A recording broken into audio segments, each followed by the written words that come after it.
Hello. For those of you who don't know me, I'm Shelby. I'm our event specialist here at CVT. Today, we're going to be talking about the current executive orders regarding refugee resettlement and how this impacts refugees trying to come to the US, those who are already here, asylum seekers who are coming through the southern border, and of course, the impacts that these actions are having on CVT. I'm joined today by an amazing panel of colleagues. We'll be hearing from Ali Beckman, our Senior Clinician for External Relations, Leora Hudak, our Migration Partnerships Program Manager, Neil Porter, our Director of International Services, and of course, our President and CEO, Simon Adams.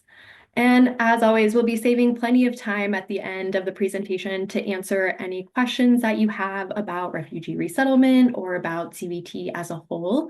So please, at any time today, you can use that Q&A function. It's a button at the bottom of your screen that says Q&A that you can type your questions into our panelists. So to start things off, I'm going to go ahead and turn things over to Ali Beckman, our Senior Clinician for External Relations. Ali, hello, welcome. Thank you for joining us today. Can you talk us through a little bit about what the resettlement process is for refugees and what these recent executive orders mean?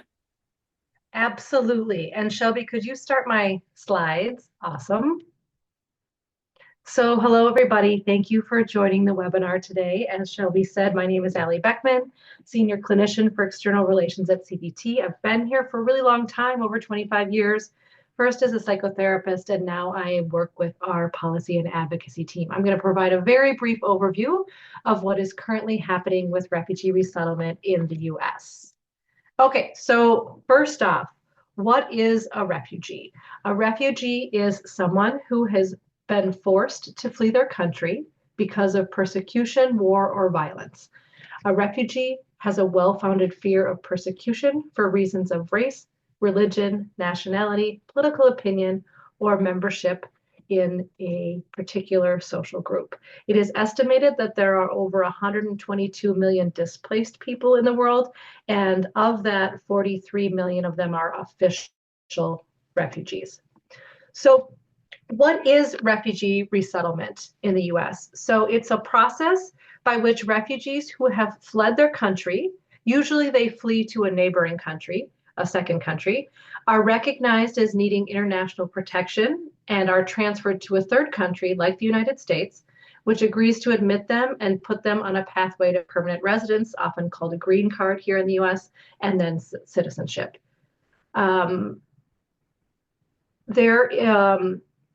The refugee, just to point out that overall number of refugees that end up going to a third country are very, very, very small. Less than 1% of all refugees end up in a third country like the United States. The Refugee Act of 1980 established a systematic process, and somewhat ironically, today is the actual anniversary of the signing of the Refugee Act 45 years ago. Before that act, we did have folks fleeing to the United States, but it was often on kind of an ad hoc basis or in response to a specific crisis, i.e., post-World War II, or the Cuban exodus in the 60s, or the fall of South Vietnam in 1975. But what the Refugee Act of 1980 did was to establish a system, a systematic process by which we resettled folks. And it's coordinated through multiple federal agencies, DHS, USCIS, the State Department. And what happens when somebody goes through the vetting process, which I'll get into in a minute, they were assigned to one of 10 national resettlement agencies that then decide where folks will go, which state they'll go to, et cetera. And then they have folks on the ground who provide support to refugees for 90 days. So that's helping folks with housing, with school, English classes, benefits, et cetera. The vetting process, if you go to the next slide, Shelby. Thank you. Something to point out, and was actually, I'm in Minnesota, and there was an article in our paper today that talked about this very process, that there is a thorough vetting system for refugees. In fact, what it said in this article, that refugees are the most thoroughly vetted of any kind of immigrant that comes to the United States. They have an interview with the United Nations. They have interviews with the country they want to resettle in. There's a dozen clearances, background checks, fingerprinting, medical screening. And this process, in and of it, just this process, often can take up to 2 years and can happen after somebody has spent a lengthy time in a refugee camp, sometimes upwards of 20 years. All right, next slide. It's the President of the United States who decides the number of refugees that can come to the United States each year. Here's a little chart that shows over the last 10 years. You can see how the number has fluctuated. It stayed the same over the Biden administration of 125,000 people, and actually was assigned that for 2025, but now the refugee process has been suspended, so there's no number at this moment. Right now, the number is zero. All right, next slide. So what happened? What has changed? There was an executive order on January 20th called the Realigning the United States Refugee Admissions Program. And what this did is it suspended all refugee resettlement for 90 days pending a review, and it will restart only if the president decides to restart it. Subsequently, on February 26th, after a bunch of other litigation and things, the State Department terminated the contracts with those 10 refugee resettlement organizations I mentioned before. So essentially, all refugee resettlement has stopped, and the folks that were the ones that were the mechanisms for it to start no longer have contracts to do so. There has been litigation on the legality.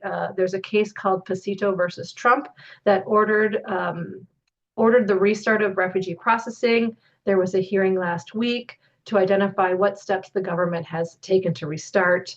There's a reference to hiring a new agency that will take another 3 months, and who knows what will end up happening. But let's just say for now, there has been no actual action that we know of to restart the program. So how does this impact the country? How does this impact CBT? What has happened is refugee resettlement agencies have had massive layoffs and closures. When there was this stoppage, refugees who were already in the United States, who had just arrived and then eligible for that 90 days, the funding was cut off for them to be able to provide that. So it was cut off immediately. A lot of agencies had tried to raise the money on their own, or they have paid for it by themselves to try to provide that support to get refugees who just got here started. If you are a refugee who's already here, they stopped the program where you can bring and apply for family members to join. That has stopped. And people who were ready, travel ready and approved, were not able to come to the United States. So the paper this morning described two brothers from Burma, one age 11 and one age 14, whose parents died, who had tickets to come to Minnesota. Their flight was canceled. So now they're on their own in a refugee camp. And another woman from Congo, whose family was coming to Minnesota. She was sick on that day, was going to take a different flight. And then now that has been canceled and she cannot come. In terms of our organization, there are a large number of refugee survivors already in the United States. We anticipate, and it has already happened, that demand for CBT services for people who are already here will outstrip our capacity, particularly with the refugee resettlement agencies losing so much of their funding and being much more limited to provide services. So yes, that compounded with them having less capacity, there may be more people needing help from CBT. Another very specific example is CBT Georgia partnered with a refugee resettlement agency, and we actually used their interpreters, and now we don't have access for those folks. So another example of how services have become more difficult to provide with the stoppage. And Shelby, I think I'll stop there and turn it back over to you. Thank you so much, Ali. That was a really wonderful overview. And you mentioned people who were travel ready and approved and now can no longer come. We'll actually be hearing from someone later on in the program who that exact thing happened to them. So we'll be circling back to that certainly in a little bit. But for now, we're going to move down to the southern border, which, as we know, has been relentlessly under attack by this administration since day one. Leora Hudak, our Migration Partnerships Program Manager, is here with us today to chat through the impacts of these actions that are unfolding at the southern border. Leora, thank you for joining us. Can you kind of just walk us through, who is coming to the southern border and what are we seeing unfold here now that it's essentially shut down for people seeking asylum? Yeah, thank you, Shelby. And thanks for all of our supporters for being here. I'm actually coming to you today from the border and plan to cross after our meeting. So much to tell you and much that's ever changing down here at the southern border. First thing I want to mention is that different than what Allie just shared, there's no refugee admissions at the U.S. Mexico border. There are no refugee camps at the U.S. Mexico border. When somebody approaches the U.S. Mexico border fleeing persecution, they're seeking political asylum. And people who approach the border, they're going through what we call defensive asylum process rather than an affirmative asylum process, which in some ways is more difficult to prove one's case or one's case that you have a credible fear of being persecuted. What's similar between what Allie just shared with you and what I'll share with you about our clients that we see at the US Mexico border is that whether it's a refugee process or a political asylum process, these are legal processes to enter the US or enter other countries of the world that are protected through international human rights law. What they have in common is that families and individuals who are going through these processes are often fleeing danger. Asylum was severely restricted during the first Trump administration. There are policies such as the Migrant Protection Protocols or MPP, metering, and Title 42. You probably heard some of these terms used in the media during the first Trump administration and then into the Biden administration. Most of these were eventually rolled back, but other restrictive policies were also put into place. So I always think it's important to mention that things are really bad right now, but they weren't great during Biden. The most notorious of those policies was called CBP-1. It's an app where asylum seekers have to request an appointment before they can approach the border. This was riddled with controversy, with technical issues, language issues, but by the end of Biden's term, it was virtually the only way to request a political asylum at the US Mexico border. The process was that people had to request an appointment in advance and then appear at the border on the day of their appointment to be able to ask for their asylum claim. Trump's restrictions at the border hit on the day of the inauguration. One of the first actions on the inauguration day was to shut down the CBP-1 app. It's important to mention that it took an average of 8 to 9 months for many asylum seekers to get a CBP-1 appointment, and the shutdown was immediate. So there are a number of stories of people who are scheduled the afternoon of the inauguration or the next day who lost their appointment and their opportunity to seek asylum, even if they had been waiting for 8 or 9 months for that appointment. So there was no wind down process when this happened. In our program that we at CBT runs on the border, it's called Proyecto Mariposa. Our program is located at the border in Arizona. We were working with a family whose mother, I will call Vero, and Vero had crossed the border with her children with a CBP-1 appointment only about a week before the inauguration. They were victims of criminal violence, organized criminal violence in Mexico. Vero and her children were waiting in the Casa Alita shelter, where CBT does our work, because her husband was scheduled on a different day for his CBP-1 appointment, a few days after the inauguration. When the Trump administration stopped CBP-1, the husband lost his appointment, and Vero's family was in limbo. They were now separated across the border. Within days, she made the decision to return to Mexico with her children to avoid being separated from her husband, despite the danger that they might have put them in with the criminal groups. And I share the story because this is the type of human impact that these policies have. It was immediate and it was severe. As for our Proyecto Mariposa program in Southern Arizona, we were also impacted almost immediately by the executive orders affecting asylum. Many shelters on the border are funded by a part of FEMA funding that's called Shelter Services Programs, or SSP. When CBP-1 closed and FEMA funds were frozen by the federal government, many shelters were forced to close their doors. our partner Casalitas announced that they would be closed, they would be forced to close within days of the inauguration. This is the place where CBT's team had our office. This is where we provided our services, and this is where we worked alongside our partners and friends. But we quickly pivoted. In the days of the closure, we sent a staff member from our team to Casalitas to provide well-being sessions to staff who had lost their jobs while simultaneously cleaning out our own office. Then it was time to get to work as a team on re-strategizing and re-envisioning how we would like to conduct our work. It's always been a spirit of Proyecto Mariposa to put ourselves in the places where survivors of torture can easily find us. We began meeting with community partners and at agencies and organizations where asylum seekers are still being seen. We formed new partnerships and found spaces where we can office every week. And the community welcomed us with open arms. Right now, our program strategy is to operate as a mobile team. And that gives us the flexibility that we need to be able to monitor what happens with asylum at the border and monitor the litigation that's challenging these harmful orders. Some of that litigation are things that Ali mentioned. Our clients have been impacted by many of the immigration executive orders as well. Aside from closing CBP-1, many of our CBT clients fear the impact of increased deportations, and we work with communities such as Venezuelans who had their temporary protected status or TPS revoked. For example, we work with several clients who have work permission, but they work in places that are vulnerable to ICE raids.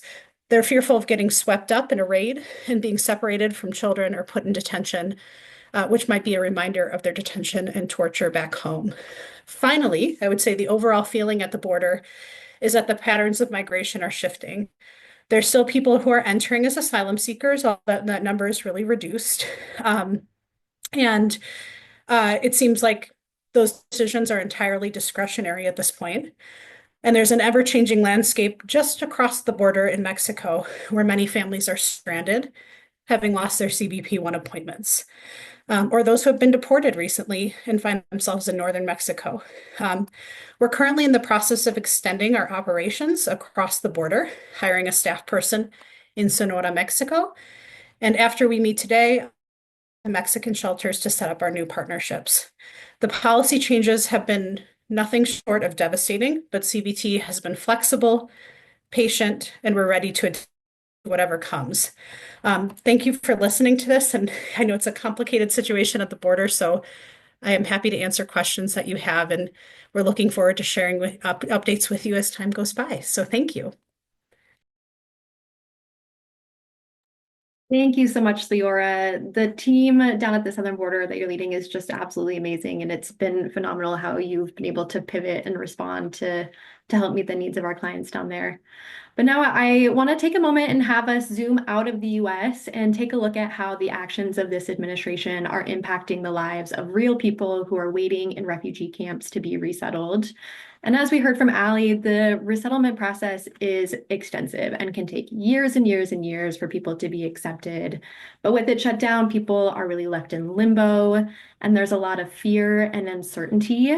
So now I want to turn things over to Neil Porter, our Director of International Services, to just share a little bit more about what's happening on the ground. Neil, can you walk us through what the situation is like in refugee camps? How are these policies really affecting those who are trying to seek safety in the US?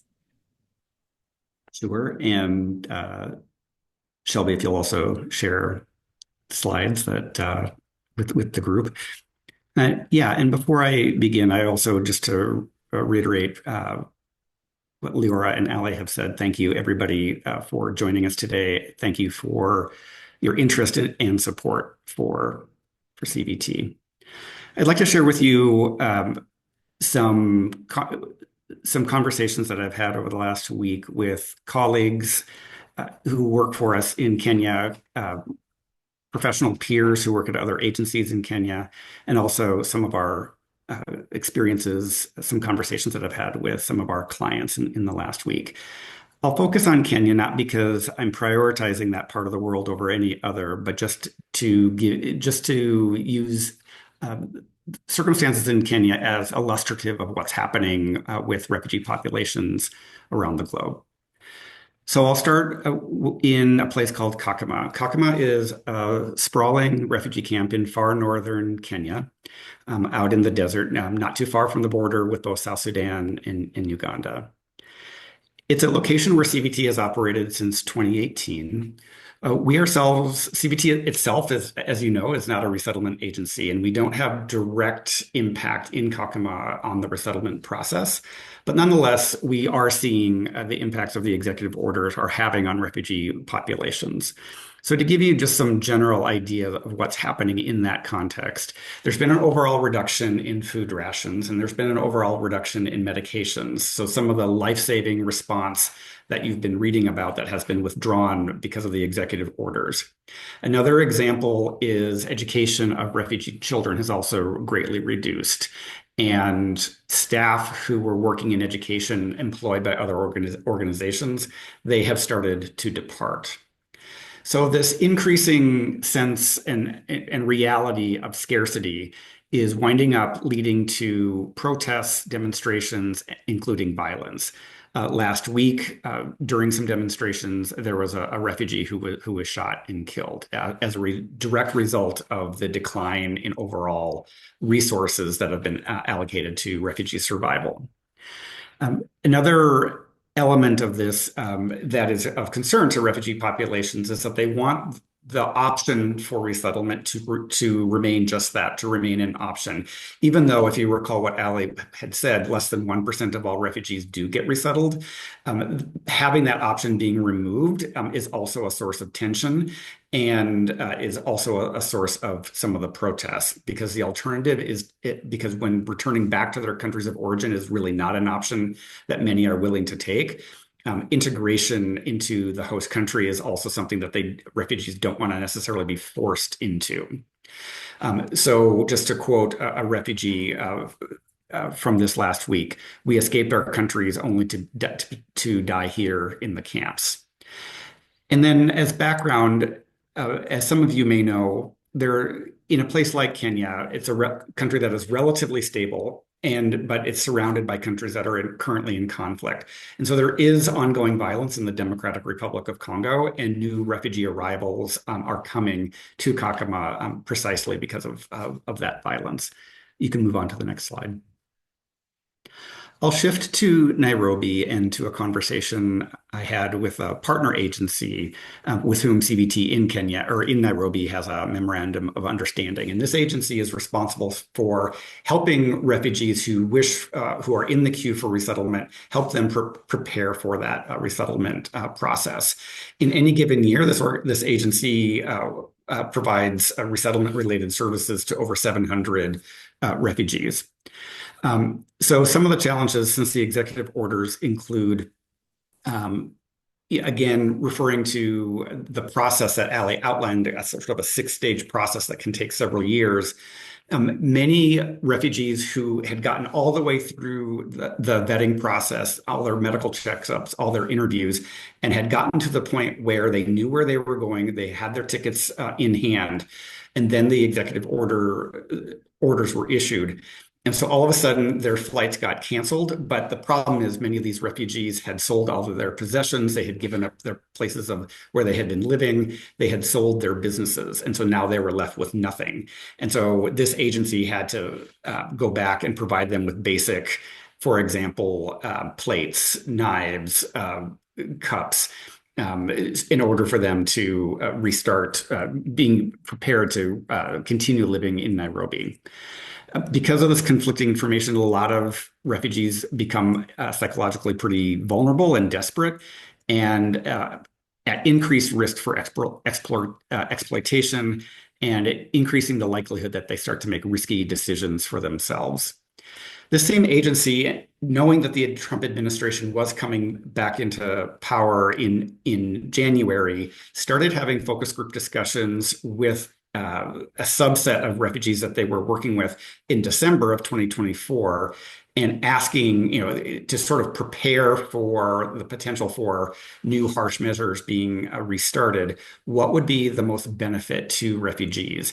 And the thing that surfaced to this organization's surprise was was a request for mental health support for these refugees who may have their resettlement thwarted. And so this organization is actually looking for a partner who can provide mental health services. Next slide, please. Just to share with you some observations from colleagues of ours who work in Kenya. We are seeing many former clients who had received services in the past actually coming back to CBT asking for counseling again. We're finding it difficult to provide quality referrals to other organizations for other services because other organizations have been affected by the funding cuts. And so being able to make health referrals when the staff there have been decimated in terms of numbers is becoming a challenge. And then finally, UNHCR, the resettlement agency, the sort of the refugee agency, has become less and less responsive because of their own staff cuts. Next slide. And maybe just to share with you one story, we'll call him Samuel. Samuel is a former CBT client. He's a gay male from a country in Central Africa. He's been in Nairobi for more than 8 years. He's only gone through the pre-screen interview only. All the other steps like medical checkups, security checkups, the final interview, none of that has happened, but everything has been put on hold and it's been put on indefinitely. In this individual's specific case, he has some chronic medical issues, and he has been reliant on international organizations to provide with him medication, but also periodically with housing support, like helping him pay for rent. He does work. He is willing to work, but his job is one that is mobile. He cuts hair in different parts of Nairobi, and because of his medical condition, without that medicine, it's very difficult for him to move around. As a gay man, he experiences ongoing harassment and violence, including violence from other refugees, and he is unable and unwilling to go to the police. And to quote him, when I spoke with him, my life is in danger. And he knows of other gay refugee men in very similar circumstances.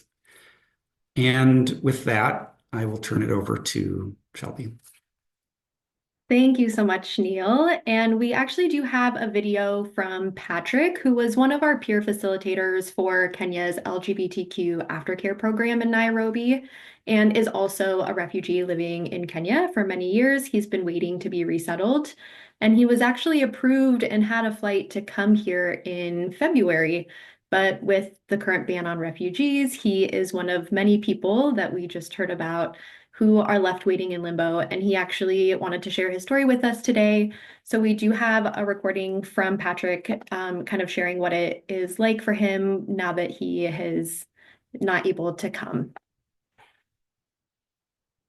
I am Walter Otim Patrick. I work in CVT as a peer facilitator for LGBTI people. Yeah, before becoming CVT staff, I was once a client before becoming a staff.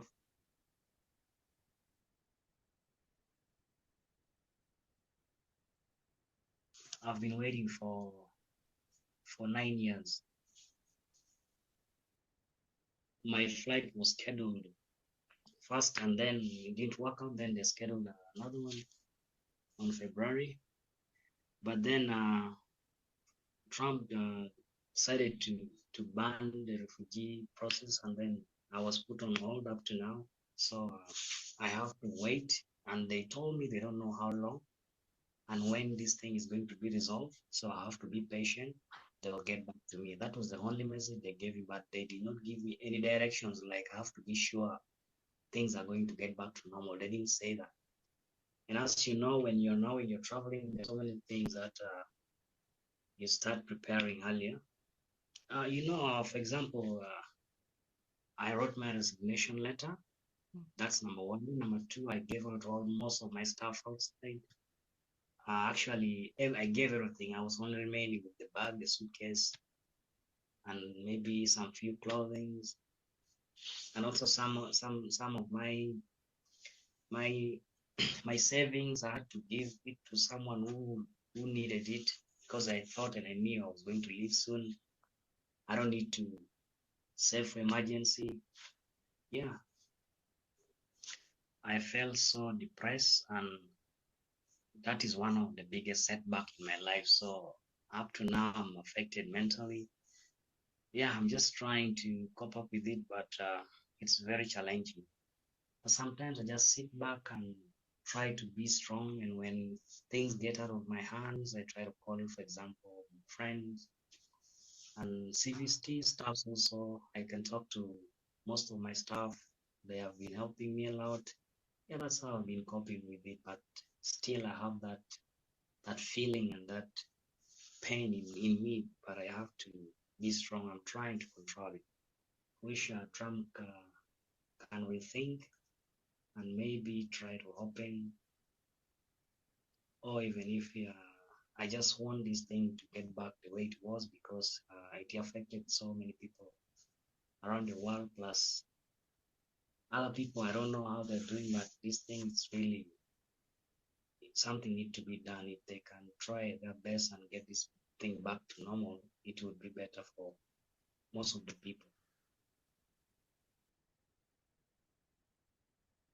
I just want to say thank you to Patrick for taking the time to share that story with us. I know that that's very difficult for him, and he is just one of hundreds of thousands that are going through this exact same thing. And so now, before we move on to Q&A, which we'll have plenty of time to answer your questions, I see that there have been a few questions in the chat, and you can go ahead and share any questions you have for our panelists, either in the chat or using the Q&A button at the bottom of your screen.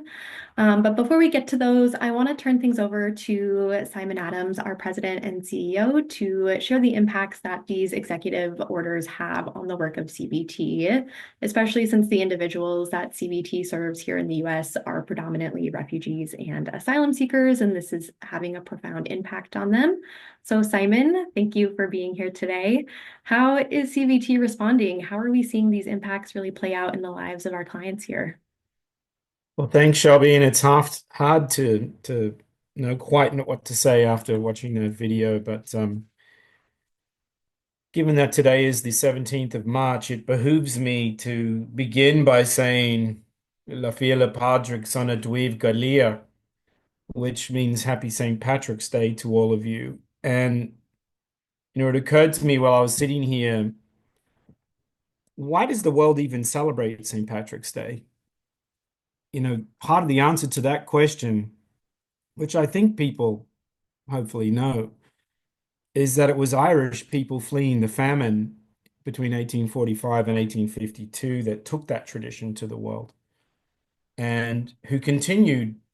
For example, my own family left Northern Ireland because of the conflict there. And, some of my earliest memories are going to St. Patrick's Day parades in New Zealand at the end of the earth. It's kind of an example of how it's an immigration story about how people are not just defined by the thing that they left, but that they also bring with them a capacity to build something new and to build something that's worth celebrating as well. How has CBT been impacted by all of this? I think I've spoken to groups like this a number of times about how the freeze of funding has had such a severe impact on us in all kinds of different ways. But what I will say is what we know is that about 40% of all refugees who are currently in the United States are survivors of torture. And that adds up to about 2 million people. And uh, for those of you who are in Minnesota, I wrote an article recently in the Star Tribune where I was talking about the fact that how even refugees who are legally in this country, who have been resettled, how terrified they are by the current climate, how some of them are afraid to send their children to school, how some of them are afraid of being misidentified and possibly, deported by ICE and by other people. And so I just kind of want to underline, as everybody has, that nobody voluntarily becomes a refugee. People flee out of desperation. But in the US, I think at the moment, at this particular kind of political moment, the terms, even just the term refugee or asylum seeker, these have become kind of pejorative terms. Personally, I agree with, I think it was it's the Tennessee Office of Refugees. I wrote it down. To be called a refugee is the opposite of an insult. It is a badge of strength, courage, and victory. A refugee is somebody who has survived and who can create a better future. And I just wonder where the United States would be or where the world would be without people who found refuge after having fled persecution or conflict. Albert Einstein was a refugee. The Chilean author Isabel Allende was a refugee. Sergey Brin, the co-founder of Google, was a refugee. Malala Yousafzai is a refugee. And so I just wonder how many Einsteins or Malalas we might be missing out in the United States at the moment because of these policies. The effect, as you've heard from so many of our great staff speakers today on many of the clients we work with around the world, has been absolutely devastating. And I mentioned already an article that I wrote recently, but in that article I talked about a suicide prevention group in a displacement camp in Western Tigray. I mentioned children who had come from South Sudan who were seeking help and were living in a refugee camp in Ethiopia. All of these sorts of stories, what really bothers me immensely at the moment is thinking about them and thinking about what will happen to these people, because CVT exists to help the most vulnerable of the vulnerable. We're going to continue to do all that we can in whatever way we can. We're not going to abandon hope, because I think we're also surrounded by clients, by refugees and asylum seekers who have rebuilt their lives out of nothing. You know, People who might not be as famous as Einstein or Malala, but people who are an inspiration to us, and that's who we will continue to serve, and are doing so, as you heard again from our speakers. So I want to thank the people who are here today for your partnership and for your solidarity. And I want to make sure we leave plenty of time for people to chat and ask questions as well. But I want to thank you for your partnership and your solidarity, because I think at CVT, we certainly feel that torture survivors still deserve a pathway to healing and hope, not razor wire, not detention camps, and certainly not slam doors. But why don't I leave it there for the moment, Shelby, and we can see what else comes up in the Q&A. Thank you so much, Simon. I'd love to invite all of our panelists to turn their cameras back on as we switch to Q&A. And I'll go ahead and kind of change our view to gallery so we can see everyone. We've had a couple of questions in the chat, and I'm actually going to direct the first one to you, Allie. June is asking, why does the president alone have the right to start and stop this program? Why isn't this a congressional issue? That is the million-dollar question. And in fact, that is exactly what this litigation, this Pasito versus Trump litigation, is about. That the president can't nullify a law that has been passed by Congress that established the refugee resettlement program.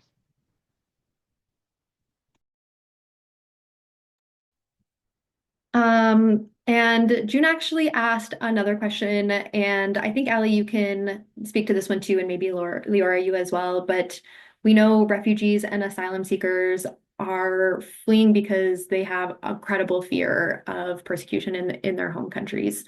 But how does someone go about, proving that? How do you prove that you have been tortured or are being persecuted? Because we know torture can leave physical scars, but it doesn't always leave physical scars. It leaves mental ones. And so how does one prove that fear and that torture? Yeah, this is a great question. And the answer is pretty complicated. And so I won't get too much in the weeds of it. But we actually used to provide training to all the refugee officers and all of the asylum officers on this very thing. Like, how do you know if somebody's telling you the truth about their story when somebody's not going to have objective information usually that they've been tortured. In fact, one of the doctors I used to work with would say the most common physical finding that somebody's been tortured is no physical finding. That being said, officers, I think, would say that what they do is they take in the totality of a story. They are trained on country conditions. They know as much. And for asylum seekers who go to torture treatment centers and some other places, one of the things that we've been able to provide over the years are psychological evaluations and physical evaluations if there's a physical, if there's any physical sequelae. And what we can't say, yes, we know this person's been tortured, but what we can say is the symptoms that this individual or the physical findings that we see are consistent with somebody's experience of trauma. It has been complicated over the years, but last thing I'll say about this is that asylum seekers and asylum officers, as part of their training, are invited to look for things like demeanor, one's demeanor in an interview, their candor, and their responsiveness. And what we know in terms of how trauma impacts somebody's memory, how somebody might present in an interview with somebody with lots of power might very much influence their demeanor, candor, and responsiveness. So this is the exact training that we would provide to officers, what to look out for, how to interview sensitively. And again, this is another thing that has been sort of cut off not so long ago. But thanks for the question. It's a really complex one. Yeah, and sorry to keep directing this to you, but for those who had flights like ready to go, they were approved, they're left in limbo, is there any like legal recourse for those individuals? Yes, again, another thing that's being litigated right now. There is specific talk about like these individuals who slated to go before the actual stoppage was meant to start, and all being litigated, and we'll see what happens. Leora, I have a question for you, especially now with these ICE raids becoming more and more prevalent. And I would imagine our clients that we're seeing, especially through Proyecto Mariposa, have a lot of fear around that. Are we providing any kind of training or support on like what to do if you encounter ICE? Is there anything that they need to be carrying with them to prove that they have a legal right to be here or that they're going through the asylum process?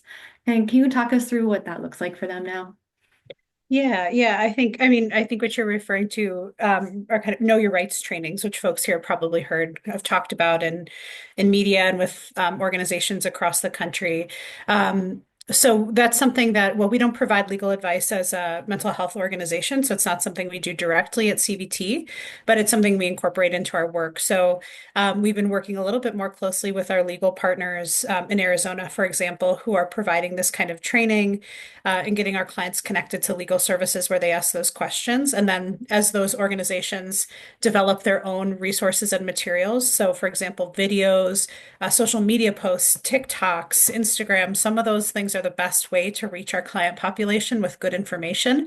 But there's also a lot of information that's not so good out there. So where we see ourselves in that at CVT is kind of being in the middle to vet some of that information and make sure that our clients have access to the tools that have been developed by legal partners that we can really trust, right? So one of the things that happens in political climates like this is that there's a bigger risk for fraud. So we want to make sure that there are individual actors or groups that are out there that are trying to provide false information to our client population or disseminate things that just aren't true. And so that's why we try to take the step to make sure that we know, okay, what organization or what lawyer is it that's producing this? And then collaborate directly with them. So we've spent the last couple of weeks on site. For example, one of our new partners in Tucson is the Mexican consulate. They host Know Your Rights and legal orientations within the consulate, which is a pretty safe, neutral space. And we've had staff on site at the consulate during these types of presentations for the last few weeks so that people who just find the presentation or the conversation a little bit distressing can then come and access a mental health appointment afterwards. So they're kind of in those presentations talking about first what are your options for relief as an asylum seeker if you haven't yet? Just crossing the border doesn't mean you've submitted an application for asylum. So what are the steps that you need to take to be able to pursue a longer or a more long-term form of protection? What options are available to you? What to do if you encounter ICE, if that's at your home, if that's at the workplace, depending on where that happens in the community, if you're pulled over while you're driving, and then what legal resources can be available. So lots of different things that are covered during those presentations. And we've sort of talked about this as a team, as really seeing ourselves in an important way at the intersection between immigration, legal immigration processes and mental health. Those things can't be disconnected right now. So we need to make sure that as CVT, that we know some of the increases in stress and anxiety are related to these actions that remind people of the things that they went through back home or while they were in migration, or the fear of going back to a place or even being deported to a place that they don't know, right? So we saw that many have seen the news about what's happened just in the last 24 hours with El Salvador. So, I think those things we just have to maintain that understanding that the legal situation right now is a mental health situation. And so that means that we'll be involved with that at CVT. And just speaking of mental health, are we seeing kind of worsening mental health conditions with our clients, increased depression, anxiety? Like, what are we hearing directly from our clients and how they're feeling right now? Yeah, I would say, one thing I would start by saying is just that our clients are incredibly resilient. The ways that I've seen them make alternative plans under these types of stress is incredibly amazing. I don't know that I could do that myself, to think through all of the details of what would I do with my property, my documents, everything if I was picked up by ICE. How do I make sure that my citizen child has a custody arrangement and that all the paperwork is filed? I mean, just the number of things that our clients have to think about and do in order to prepare is really amazing, and the ways that they come together as community. But definitely, I would say that we've also seen cases of clients that this is what's happening here is a reminder of the places where they lived, of the authoritarian governments, the dictatorships that they fled. Um, and that, even if they are not directly impacted, it might affect family members. So Neil and Allie mentioned, family members that plan to join later. We talked about the case of Vero.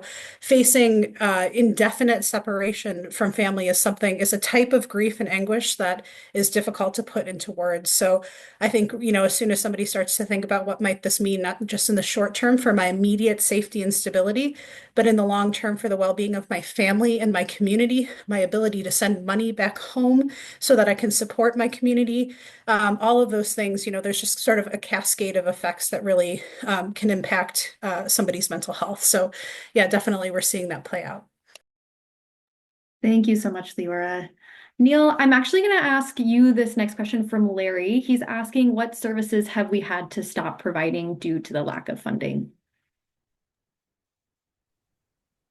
So, Larry, thank you for the question. Maybe just to pick up on, as you recall, I focused my comments on our experience in Kenya. And what I didn't say at the time was the reason why I could do that is because our program in Kenya hasn't stopped because it doesn't rely on U.S. government funding. All of our other locations, that's Uganda, Ethiopia, and Jordan, where we are the direct service provider, where we are providing rehabilitation to refugee survivors of torture, all of those programs have stopped. What does that mean? So on January 24th, when we started receiving stop work orders, we immediately had to shut down.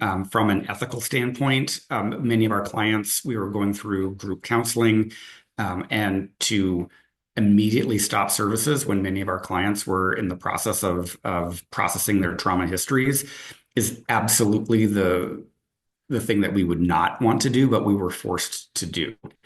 So we have not provided any rehabilitation services since January 24th, with the exception of Kenya, and we are waiting to hear if we have the ability to resume services in Jordan, Ethiopia, and in Uganda. Thank you, Neil. Simon, I'm gonna turn to you now. We have a number of questions just kind of related to how folks can help, what can be done. My favorite one is, what does one do with all the anger that we're all facing, and how can we really channel that anger to turn it into some kind of positive action? And just a broad scope there of what can we do?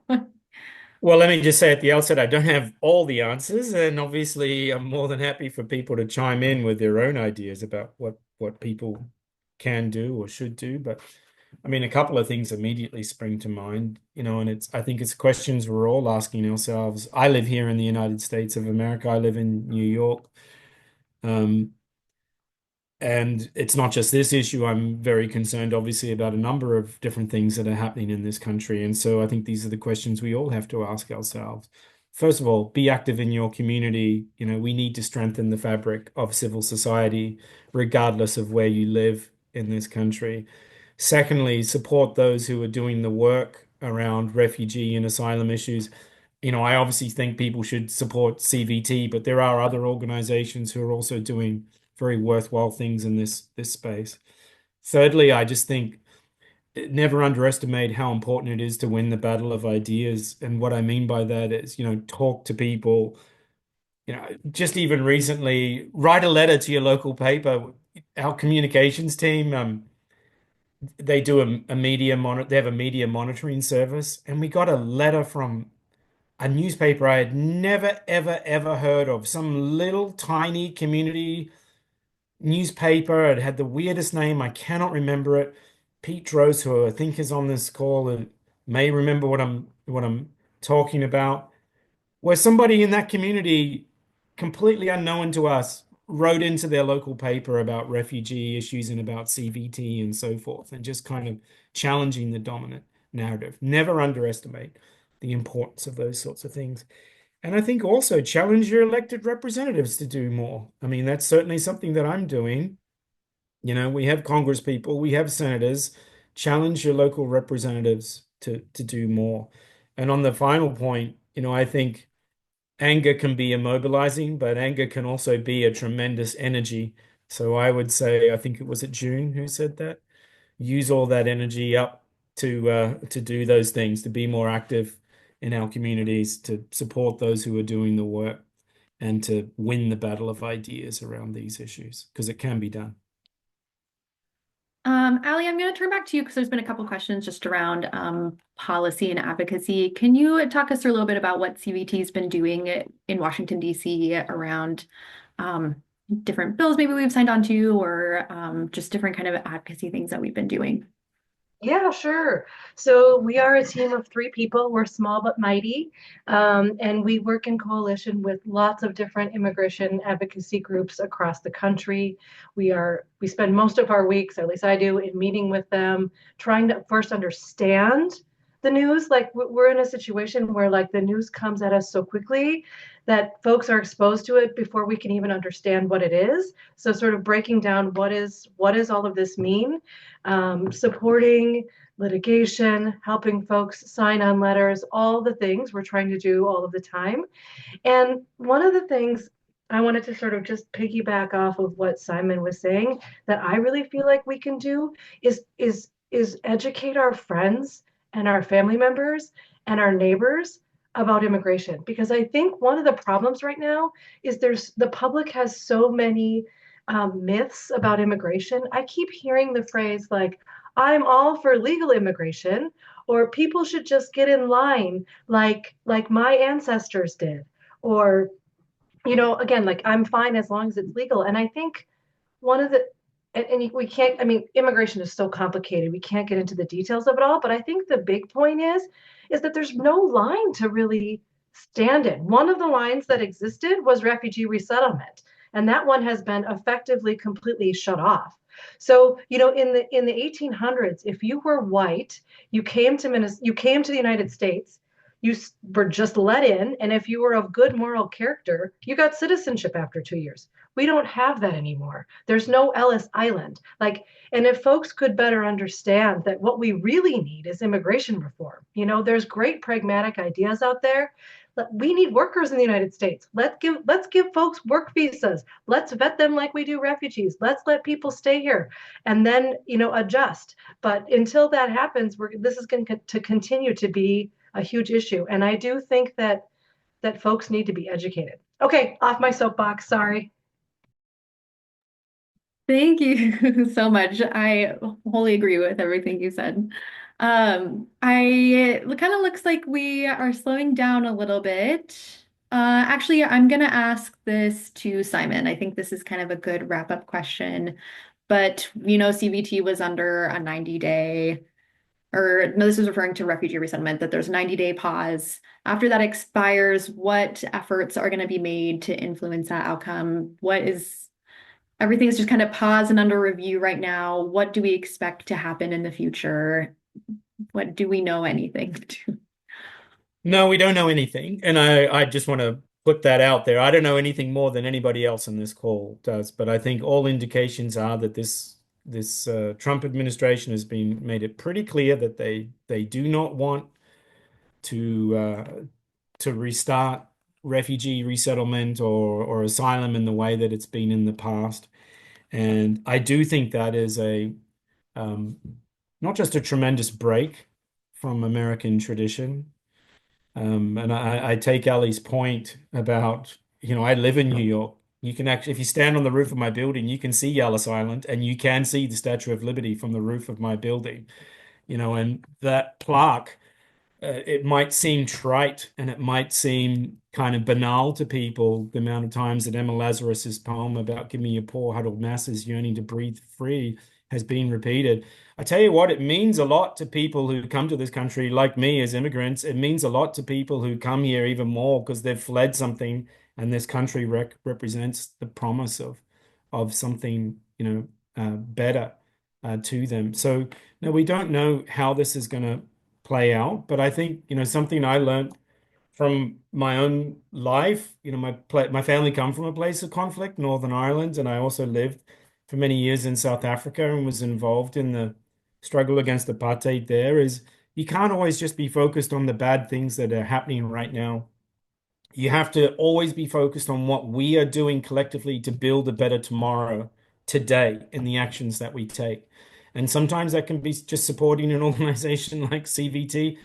Sometimes it can be having that uncomfortable conversation with a co-worker who spouts some nonsense about that Ali was referring to about, refugees and immigrants. And sometimes it can mean doing other bits of advocacy and so forth. So please, let's all just be focused on how we can together start building a better tomorrow today.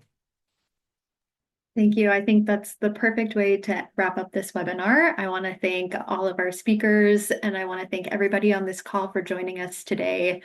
And thank you for being so engaged with that chat and sharing all of your thoughts and your questions. I apologize if we weren't able to get to everybody today. A number of people were asking if the link would be made available to the recording, and yes, it will. I'll be following up with all of you this afternoon with that link to the recording.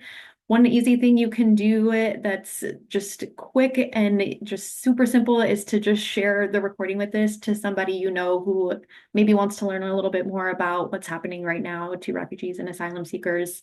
And we'll also include some links to other ways that you can help with I know some people were talking about wanting to call their local representative.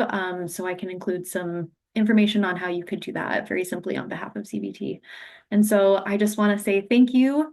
We'll be hosting some webinars coming up that talk about different aspects of these executive orders that are coming up. So I hope that you will be keeping an eye on your email from us so you can stay informed and stay up to date with everything going on with CVT. But thank you. I hope you all have an excellent day, and we will see you all again real soon.